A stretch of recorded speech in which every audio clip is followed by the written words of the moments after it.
আপনারা জানেন আমার অন্য যা পরিচয় হোক, আমার পরিচয় হচ্ছে আমি শ্রমিকের। তাহলে শ্রমিকরা যেখানে বিপদগ্রস্ত হবে তাদের সেই বিপদ থেকে তাদেরকে রক্ষা করা, তাদের পাশে দাঁড়ানো আমার কর্তব্য।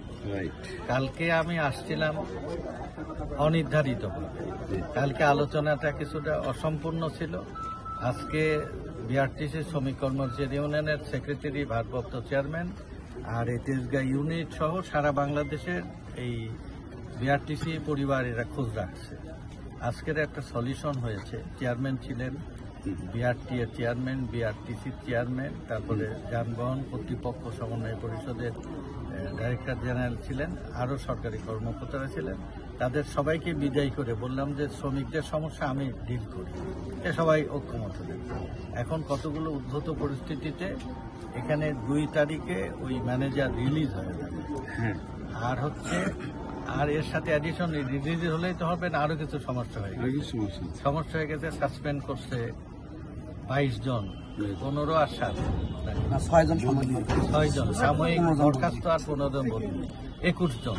তাহলে কর্তৃপক্ষ শান্তিপূর্ণ পরিবেশ ফেরানোর জন্য তিনি একমত হয়েছে যে ঠিক আছে, আমি সবাই সাসপেনশন প্রত্যাহার করে নেব আর বদলি শপথে বহাল করে দেব।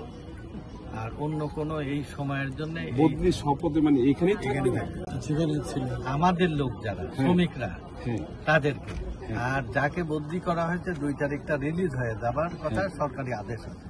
এর মধ্যে যদি কোনো জটিলতায় 2-1 দিন বিলম্ব হয়, সেটা আমাকেই দায়িত্ব দিয়েছে 2 অ্যাডভাইজার। এখানে আরো কয়েকজন অ্যাডভাইজার আছে।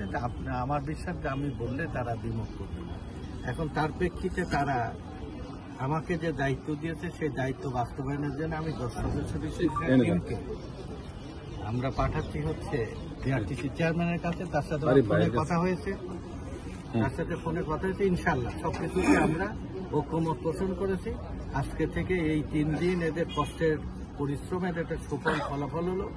আপনি যে আসছেন শ্রমিকের পক্ষে, তার জন্য শ্রমিকের পক্ষ থেকে আমি আপনার প্রতি কৃতজ্ঞতা প্রকাশ করছি। এই উদ্ভূত পরিস্থিতি নিরসনের জন্য আপনার কাছে একটা পজিটিভ ভূমিকা আছে।